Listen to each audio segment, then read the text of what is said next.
huge college rivalries to get to this weekend. First off, we got Georgia, Florida. This is a monster game. Georgia could become the first team to clinch a spot in its conference championship game with a win and a Kentucky loss at Mississippi State. So that's one thing to watch for. Big Ten, monster game. Number 5, Ohio State. Number 20, Penn State. Buckeyes have won 25 straight in the conference. That's the longest active streak in the country. And in the Big Ten, a battle of unbeatens. 8th-ranked Michigan State, 6th-ranked Michigan. Under Jim Harbaugh, the Wolverines are 0-5 in road games against AP top 10 teams. Will this finally be the week? Will this finally be the year? Michigan and Michigan State, in fact, currently have the 5th and 8th best chances, respectively, of making the playoff, according to our All-State playoff predictor. Only Georgia and Alabama have a better than 60% chance to make it. And so with David Pollack with us all morning long, Paul and Heather get up with us here. It is always our delight to bring in Mr. Finebaum and Heather Dinich here. So Heather, let's start with this. A week from this morning, we will be talking about the first college football playoff rankings. So as of right now, who would be your top 4? Right this second, Greeny, I have Georgia number 1 like everybody else. They're top 3 in offensive and defensive efficiency. I've changed the rest of it up, though. Number 2, I have Alabama. Since the loss to Texas A&M, they have outscored their opponents 101-33. And then at number 3, a little bit controversial, I have Ohio State. I know they lost to Oregon, but they are number 1 in the FBS in scoring offense, total offense. And quarterback C.J. Stroud is leading the FBS in QBR. And then at number 4, I have Cincinnati. They struggled on the road in Annapolis against Navy, but Luke Fickell said after that game they hadn't been tested yet. They passed this test. That's a really tough game to play on the road against the triple option offense. Guys, at this point, eye test has to matter, and I don't think that anybody I have ranked behind Georgia, Alabama, or Ohio State, if they played today, would beat those teams. Okay, so that's a good one. But Paul, what do you think of Ohio State at 3? I like it. I'm the kind of guy that back in grammar school, I would sit next to Heather and maybe occasionally look over at her paper because she's exactly right. And she's the smartest one in this room when it comes to the CFP.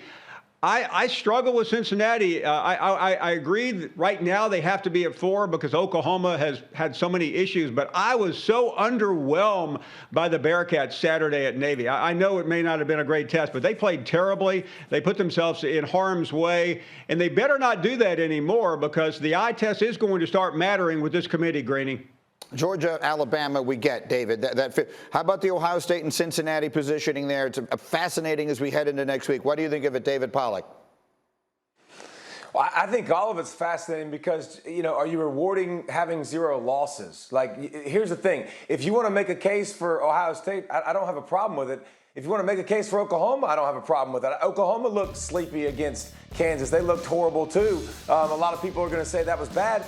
But also, Ohio State lost to Oregon. They looked bad and lost, and Oklahoma didn't. So this is the fascinating part. A new committee. What do you value? Do you value that 0 in the loss column, or do you look like the best team? Next week, we're going to start finding out when they start releasing their rankings for real, because I don't have a problem with either of it. I don't have a problem saying that you think Alabama's better than Cincinnati for what you've seen so far. But we've also seen Alabama struggle on several occasions as well. It ain't like Alabama destroyed Tennessee and put them away in the first half. That was a game in the third quarter, and then they ran away in the fourth. I want to get to the Michigan of it all, Heather, because you don't have them up there, and they are one of those unbeaten teams that we're talking about. What's at stake for them in this game against Michigan State and Jim Harbaugh? If he wins this weekend, what would that do for his positioning in all of this? Well, if he wins this weekend, we're going to start taking them seriously in the CFP race. But I don't know that they're going to catapult themselves into the top 4. Maybe for some people they will. But the bottom line is this. Michigan and Michigan State still have to play Ohio State.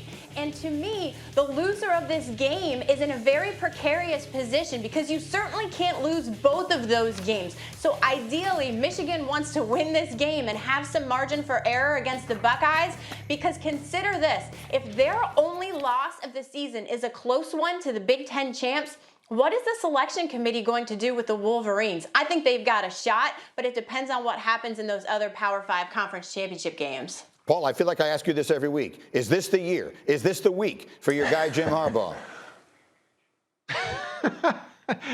No, it is not.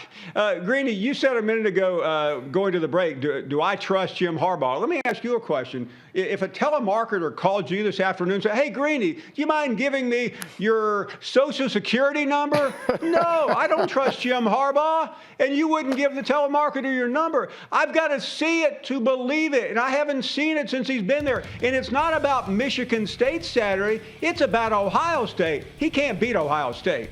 He's got to beat Michigan State for it to matter, though, Paul. So will he? David Pollack, I'm coming to you, the player in the group here. Is he going to beat? Because Michigan State, if people aren't paying attention to them, they're good. Who do you like in this? How do you see this game? They are good.